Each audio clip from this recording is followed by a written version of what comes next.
I bet your textbooks didn't mention that the T-Rex was more of a fluffy goofball than a scaly monster, right? That's right. Recent findings suggest that our big bad Rex was more akin to a giant clumsy bird than the fierce reptile we've come to know and fear. Imagine that sight in your rearview mirror. And speaking of history, how about Cleopatra, the queen of the Nile and the beauty industry? This ancient diva was known for her beauty treatments, including a homemade hair removal cream made from pumice and honey. Smooth legs were a royal priority, it seems.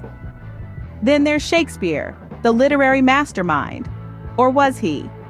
Some scholars suggest that the bard may not have been the sole author of all his plays.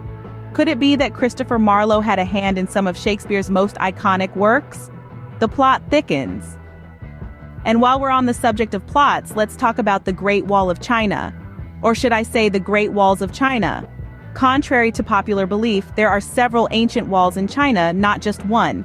These walls stretch thousands of miles further than the Great Wall we're familiar with.